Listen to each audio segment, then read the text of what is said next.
사실과 자유의 가치를 추구하는 이승만 TV의 시청자 여러분, 안녕하십니까? 이영훈의 한국사 교과서 비판 18번째 시간입니다. 1937년부터 1945년까지 이른바 전시기였습니다. 일본이 중국 대륙을 침공해서 중일전쟁이 벌어졌고 41년부터는 미국과 전쟁을 벌인 태평양 전쟁의 시기였습니다. 이 기간에 우리 조선인들은 일본의 각 지역의 군수공장이나 광산이나 그다음에 비행장 건설 등 각종 토목 공사장으로 동원되어서 거기서 노동을 하였습니다. 이 노동을 두고 현행 한국사 교과서는 노예 노동이었다, 노예처럼 일했다, 그렇게 표현하고 있습니다. 그 점을 비판하는 내용이 되겠습니다. 따라서 오늘의 강의 제목은 과연 노예 노동이었나 하는 것이 되겠습니다. 교과서의 서술을 좀 더 소개하면요, 침략 전쟁을 위한 인력의 수탈이라는 그 절하에서 중일전쟁 이후 일제는 1939년 국민징용령을 내려 우리 조선인 정장령 수십만 명을 탄광, 철도건설 현장, 군수공장 등에 끌고 가서 노예처럼 일을 시켰다. 제가 지금 분석의 대상으로 삼는 2010년판 미래행 걸차 한국사 교과서 265쪽, 281쪽에 그렇게 쓰여 있고, 자료, 사진으로는 보시는 바와 같은 사진을 교과서에 싣고 있습니다. 그 다음에는 285쪽에서는 1939년 국민징용령을 실시하여 총 113만 145만 명을 징집하였다. 또 그러한 서술들이 있습니다. 징용자 총수를 113만 146만으로 이렇게 제시하고 있습니다. 그런데 저는 이와 같은 교과서의 기술이 1939년에 국민징용령이 실시되었다는 그 사실부터 시작해서 수십만 명 내지 113만 명 등이 징집당해서 군수공장 등에서 노예처럼 노동했다는 이러한 기술이 정확하지 않다, 사실을 상당 부분 왜곡하고 있다 생각합니다. 특히 노예처럼 일하였다는 부분에 대해서 저는 상당한 거부감을 갖고 있습니다. 사실이 아니기 때문에 그렇습니다. 먼저 보여드리는 이 사진에 대해서는 이미 사정이 명확하게 밝혀졌습니다만, 제가 기억하기로는 적어도 2000년에 보급된 어떤 그 한국사 근현대사 교과서에서부터 이런 사진이 교과서에 실렸고, 중고등학교 역사 교과서뿐만 아니라 초등학교 역사 교과서에도 이 사진이 실려왔습니다. 갈비뼈가 앙상하게 드러난 채 학대받고 굶주리고 했던 그 노무자의 모습이고, 이 사진을 발견한 교과서 편찬자들은 당연히 이것이 조선인 노무자라고 생각해서 교과서에 실어왔습니다만은, 그러나 이것은 1927년대 홋카이도에 있는 사실상 폐광화된 수익성 없는 탄광에서 혹사당한 일본 최하층 빈민, 일본 노무자의 모습입니다. 언제 어디서 누가 찍은 사진인지도 알 수 없는 이 사진을 발견하고, 이것이야말로 전시기에 일본으로 동원되어서 노예처럼 혹사당한 조선인이다 라고 곧바로 그렇게 간주하고 교과서에 실어온 한국인들의 그 집단적인 통념, 우리는 노예였다는 그 통념을 시각 자료로 잘 보여주는 자료라고 하겠습니다. 그러나 일본의 산케이 신문이 이미 보도했듯이 이거는 일본인 최하층 노무자의 1920년대 모습입니다. 국내에서도 그 일본에서 지적이 있은 이후에 이우연 박사 등 여러 사람들이 공개적으로 지적을 반복해서 현행 교과서에서는 이것이 빠져 있습니다. 그러나 오랫동안 한 20년 이상 이 교과서에 실려옴으로써 잘못된 통념을 확산하는 데 널리 역할을 했다, 이렇게 볼 수 있습니다. 잘못된 이미지는 이것뿐만 아닙니다. 여기 오른쪽 상단에 보이는 어머니 보고 싶어, 배가 고파요, 고향에 가고 싶다, 이 탄광에 조선인들이 머물렀던 그 숙소, 그 벽에 이렇게 새겨져 있습니다.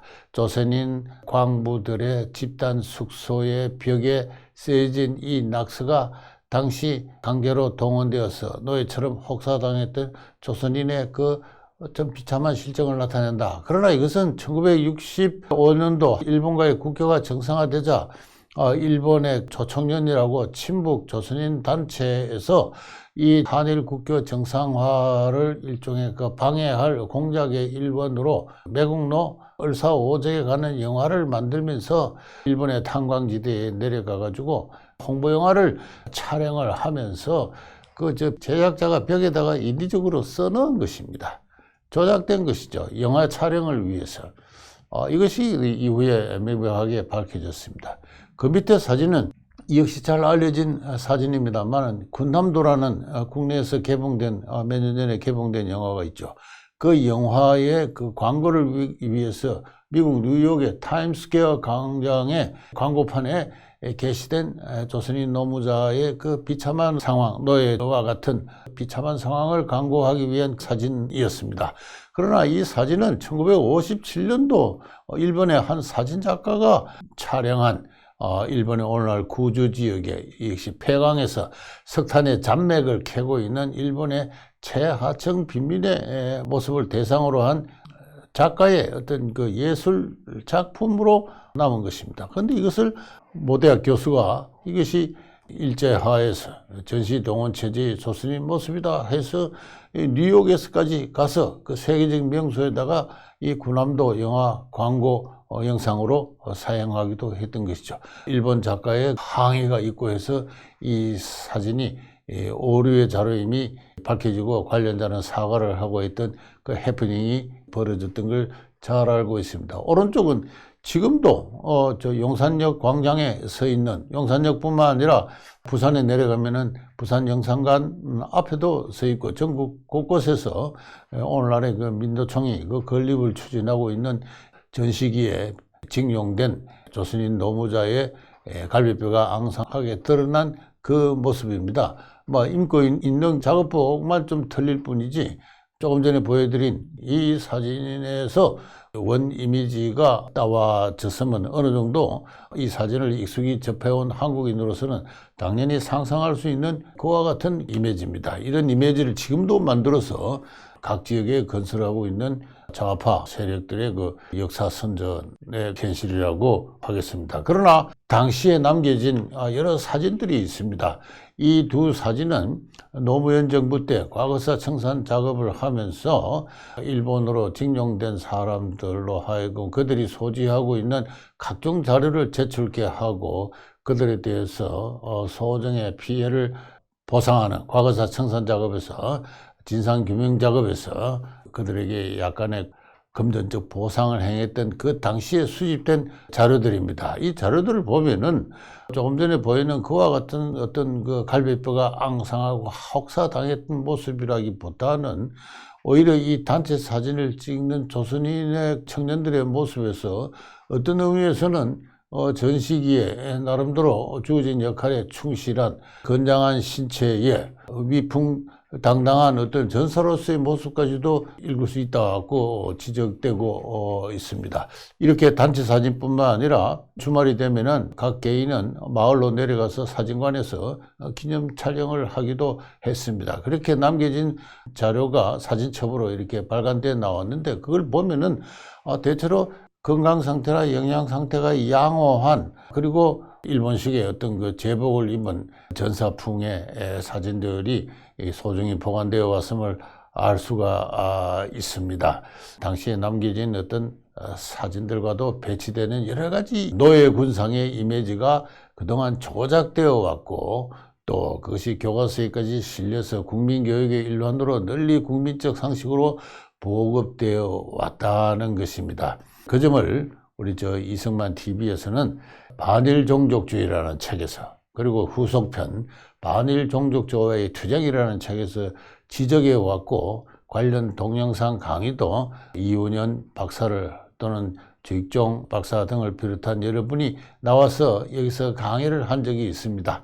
근데 역시 지금도 진행되고 있는 현실적으로 대단히 중요한 문제고 또 교과서를 비판하는 이 강의의 취지에 비추어서 이 교과서 내용의 잘못을 다시 한번 지적하지 않을 수 없어서 제가 오늘 그에 대해서 간략히 다시 언급하고 있는 것입니다. 제가 1939년에 국민징용령이 실시되어서 약 113만 내지 140만 명의 조선 청장령이 동원되었다는 교과서의 기술이 잘못되었다, 사실이 아니다고 하는 이유를 간략하게 설명드리겠습니다. 이 보여드리는 화면에서 조선의 전시 인력 동원 체제가 어떻게 정비되어 왔는가 하는 것을 중요한 사건을 중심으로 해서 간략하게 소개하고 있는데요. 1937년 중일전쟁 터질 그 당년부터 인력 동원 체제에 관한 총독부의 작용이 시작됩니다. 그 해에 총독부는 함경도 등 북조선에서 왕성하게 벌어지고 있는 각종 토목공사에 노동력을 동원하기 위해서 남쪽 지역으로부터 그쪽 지역으로 노무자를 옮기기 위한 관알선을 개시하기 시작했습니다. 1938년이 되면은 일본에서 국민총동원법이 시행이 되고요. 깊어가는 중일전쟁에 대응하는 일본의 법이었다고 하겠습니다. 그 다음 해에는 국민총동원법의 일환으로 39년에 일본 국민징용령이 내려집니다. 교과서는 일본에서 내려진 이 국민징용령이 곧바로 조선에서도 시행된 것처럼 그렇게 쓰고 있습니다. 그러나 일본 국민징용령은 조선에서도 당연히 시행될 법이긴 합니다만은, 그러나 그 법을 시행할 여건이 전혀 되지 않았습니다. 이 법을 시행하기 위해서는 우선 총독부는 징용의 대상이 되는 청장년들이 어떠한 직업 능력을 갖고 있는가를 파악을 하고 있어야 됩니다. 어떤 사람은 순농민이죠. 순농민을 동원해서는 군수공장에서 보내서 일을 할 수가 없습니다. 자동차 또는 자전거를 수리할 수 있는 최소한의 직업 능력을 갖고 있어야 산업 현장에 동원할 수가 있죠. 또 이 사람이 일본말을 할 수 있는지, 일본글을 읽을 수 있는지 그 문자 능력도 파악을 해야 됩니다. 장차 다가올 조선인의 노동력 동원을 위해서 총독부가 국민직업능력신고령을 발동을 해서 대상이 되는 남자 청장년의 직업 능력을 총조사를 하는 것은 1941년도의 일입니다. 그 다음에는 무엇보다도 징용을 시행하기 위해서는 대상이 되는 청장년들이 살고 있는 현 주소가 정확하게 파악이 되어야 됩니다. 그러나 당시까지만 해도 그러한 주민등록의 행정이 정비되어 있지 않았습니다. 그것을 위해서 1942년 10월 달에 총독부는 기류령을 발동을 해서 기류부라는 일종의 주민등록부를 작성하기 시작합니다. 그전에는 호적이 있었죠. 그러니까 가족이 살고 있는 그 주소가 본적으로서 본적지에는 호적이 있었습니다. 그러나 그 가족의 일부가 그 본적지를 떠나서 다른 지역에 살 때 그것을 행정적으로 파악하지는 않았습니다. 그런 면에서 총독부의 조선인의 행정적 파악은 의외로 느슨했다고 하겠습니다. 예를 들어서 경상북도 안동에 살고 있는 사람이 본적지를 떠나서 충청남도 대전에서 살고 있다, 거기서 직업을 구해서 살고 있다 할 경우에 본적지에 그 사람의 이름이 있을 뿐 대전에서는 그 사람을 등록하는 제도가 없었습니다. 이런 상태에서는 이 사람을 대상으로 해서 징용령을 발동을 할 수가 없죠. 징용령을 발동을 한다면 징용영장이 발급되는데, 이 징용영장이 이 본적지의 가족에게 발부되더라도 반드시 정해진 기일 안에 대전에 있는 당사자에게 전달된다는 보장이 없습니다. 따라서 이 당사자가 대전에서 살고 있는 현 주소에 기류하고 있다, 얹혀서 살고 있다는 주민등록부가 작성될 필요가 있습니다. 그래야 전국의 징용의 대상이 되는 모든 사람을 대상으로 해서 특별한 직업 능력을 갖는 사람에게 출두하라라는 징용영장이 발부될 수가 있는 것이죠. 이것이 정비가 되는 것이 1942년 10월 령이 발동되어서 한 몇 개월에 걸쳐서 오늘날의 주민등록부와 같은 인구 파악의 장부가 완성이 되고, 이러한 준비 과정을 거쳐서 44년 9월 달에야 총독부는 국민징용령을 시행을 해서 약 한 5만 명 정도의 사람들을 징용령에 의해서 영장을 발부해서 동원을 하게 됩니다. 그 전에도 총독부에 노무자 동원에 관한 어떤 작용이 전혀 없었던 것은 아닙니다. 1939년부터 일본 기업이 모자라는 노동력을 보충하기 위해서 일본에서는 노동력이 없죠. 청장년들이 전부 군대를 가기 시작했습니다. 일본군의 총수는 1942년경 한 280만 명이 되었습니다.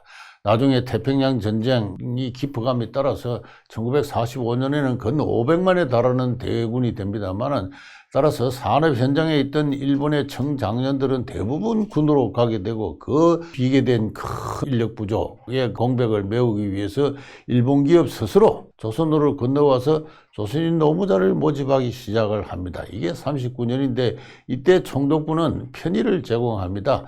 예하 관청에게, 면에게 모모 기업에서 어느 모집관 누구누구가 와서 맨날 며칠 거기에 가니까 협조해라 하는 이런 식의 편의를 제공하게 되는 것이죠. 이렇게 해서 일본 기업이 모집이 시작되고 총독부가 편의를 제공하다가 42년이 되면은 총독부가 직접 모모 면에게 그 면에 언제까지 청년 100명을 모아서 일본의 어느 기업에게 넘기라, 인도하라 라는 식의 사실상 총독부가 관알선을 하는 것이 1942년부터입니다.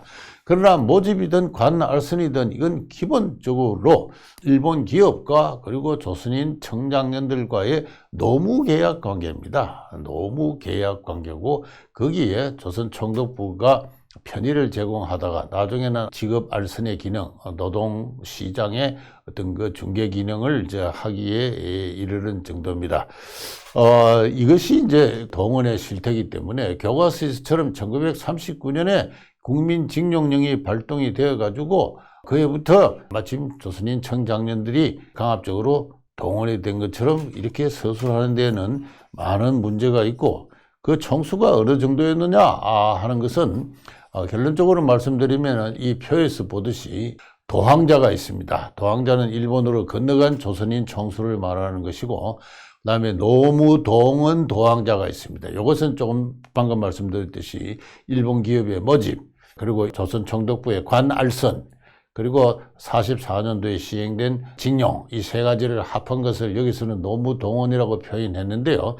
연구자들은 관례적으로 이 세 개를 다 합해서 노무동원이라고 이야기를 하고 있습니다. 총독부라는 공권력이 어떤 식으로든지 개입을 했기 때문에 이것은 동원이다, 이렇게 보고 있는데, 저는 정확한 표현은 아니다고 생각합니다. 동원이라고 이름할 수 있는 것은 44년에 시행된 국민징용령부터입니다. 이 표에 보면은 노무동원 도항자가 44년에 28만 6천 명인데, 이게 44년 10월 달부터니까 이 28만 명 중에서도 절반 이상은 한 13, 14만 명, 15만 명까지도 이것은 그 이전의 관알선의 영향이라고 보게 되고, 실제로 징용의 대상이 된 사람은 10월 달부터니까 한 10만 명 정도에 지나지 않지 않을까, 많이 잡아서 뭐 한 15만 명 그렇게 생각합니다. 45년도의 숫자가 이 만 명에 불과한 것은 이미 44년 10월부터도 이 현해탄을 마음대로 건들 수가 없었습니다. 미군 잠수함이 동해 일원에 출현을 하면서 항해하는 일본 선박을 공격하고 있었기 때문에 자유롭게 일본으로 건너갈 수가 없었습니다. 따라서 실제로 징용령이 발동되었지만은 동원이 되어서 막상 일본으로 건너간 사람의 숫자는 그 수를 아무리 많이 잡아도 한 10만 명을 넘기 힘들다는 것이 저의 판단인데요. 어쨌든 39년부터 시작된 모집과 그리고 42년도의 관알선, 그리고 44년 10월 달부터의 징용을 포함한 총 일본으로 행정적인 어떤 그 작용에 의해서 동원되었다고 할 경우에 동원된 노무자의 총수는 한 72만 명입니다. 교과서에서 이야기하는 140만 또는 110만 숫자는 근거가 없다는 것을 말씀을 드리고요. 그 다음에는 제가 이 표에서 지적하고 싶은 또 한 가지 중요한 사실은, 이렇게 행정적인 어떤 작용에 의해서 동원되었다고 이야기할 수 있는 사람이 72만 명이라면 이것보다도 2배 이상, 약 한 165만 명 되는 사람들이 자유도항자입니다. 표에서는 일반 도항자로 이렇게 제시되어 있는데요. 이 반일 종족주의와의 투쟁이라는 책에서 또는 반일 종족주의라는 책에서 이 관련을 서술한 이우연 박사의 표현에 의하면은 이 자유도항자의 수가 피동원자의 수보다 2배 이상 많았다. 1939년에는 연간 26만 명, 40년에는 연간 32만 명, 이때가 피크입니다. 그리고 41년에 30만 명, 이렇게 당시에 모집되는 인원보다도 한 5배 정도 많은 인구가 자발적으로 각종 연고를 찾아서 일본으로 건너가고 있었습니다. 왜? 일본의 노동력이 부족하고 조선보다도 임금이 서너 배 비싸고 또 조선보다도 생활 환경이 좋고 하니까 더 나은 어떤 삶을 꿈꾸고 일본으로 건너가는 사람들이 그만큼 많았던 것입니다. 따라서 이 초창기의 노무동원 소위 모집, 심지어는 관할선의 상당 부분까지도 정상적인 경로로는 일본으로 갈 수 없는 사람들이 도항의 기회를 찾아가는 편성도항의 그 경우도 상당히 많았다. 이 모집과 관알선의 경우에 일본에 도착한 사람들이 계약기간 2년을 채우지 않고 6개월 이내로 도망치는 사람들이 거의 절반 이상을 넘는 사례가 빈번했습니다. 그러한 사례가 바로 그러한 편성도항의 한 예로 일본으로 건너간 사례라고 하겠는데요. 그런 사례가 대단히 많을 수밖에 없는 것은 이러한 비동원자보다도 2배, 3배, 심지어는 몇 배나 되는 자유도항자의 수가 많았고 이것이 시대적 대세 추세였다. 이 추세, 시대적 배경, 분위기를 배제하고 가기 싫은 사람들을 억지로 일본으로 강압적으로 코를 깨서 끌고 갔다는 식의 서술은 역사의 실태와 맞지 않는다는 것을 이우연 박사가 지적하고 있고 그 점도 오늘 제가 다시 한번 강조해 드리겠습니다. 다만 1944년 이른바 징용령이 시행된 10월 이후부터는 상당히 강압적인 분위기가 연출된 것은 사실이지만 그러나 그 기간은 불과 몇 개월밖에 되지 않은 채 전쟁은 종식되었다고 하겠습니다. 일본에 끌려가서 전혀 정상적인 보수도 받지 못한 채 아주 쥐꼬리만한 보수를 형식적으로 받는 가운데 또는 아예 받지도 못하는 가운데 노예처럼 혹사당했다는 이런 지적도 이 반일 종족주의 또는 반일 종족주의와의 투쟁이라는 책에 소개된 이우연 박사의 논문에 의하면은 상당 부분 사실에 기초하지 않는 거짓말인 경우가 많다는 것입니다. 이 보여드리는 표는 일본에 있는 46개 탄광산에서 노무한 조선인 노무자의 임금 지출 내역입니다.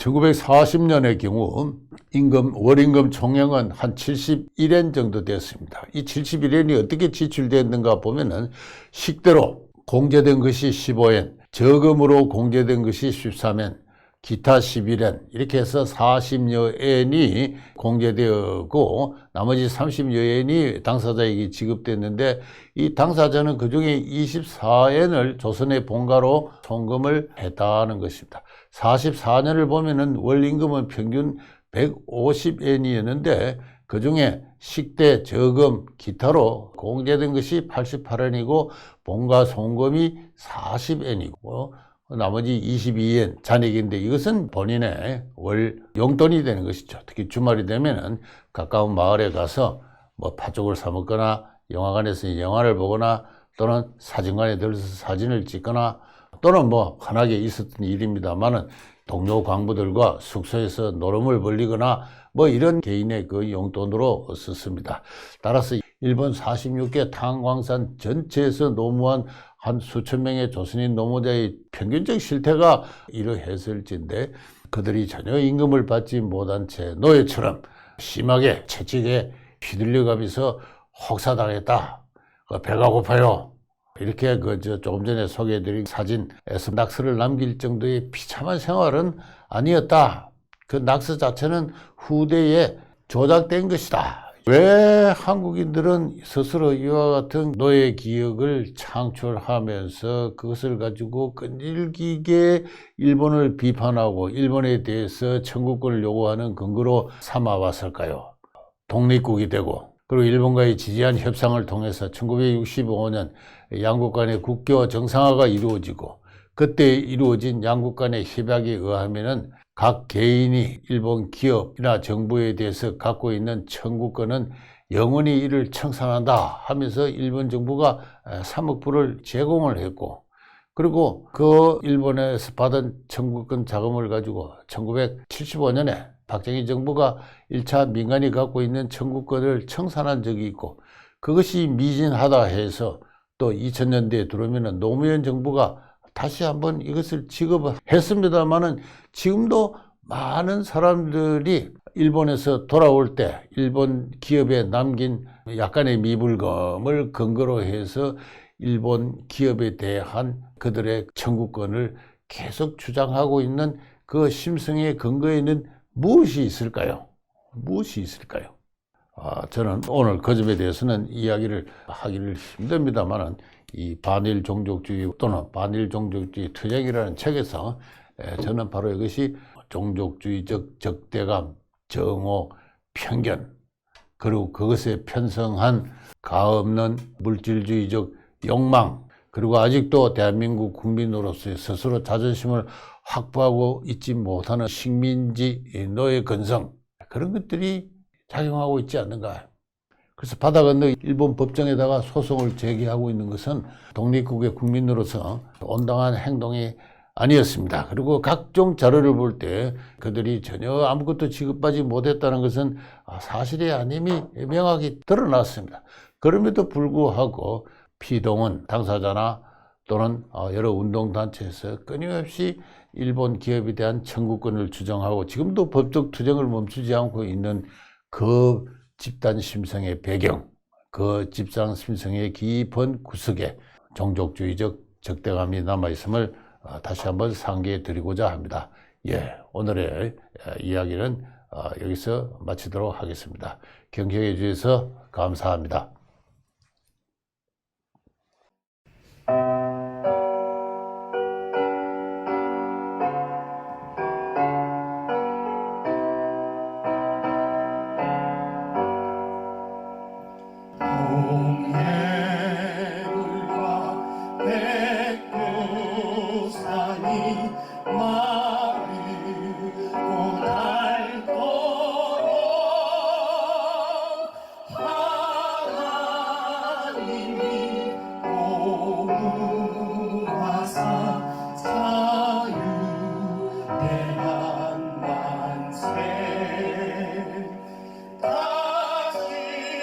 다시는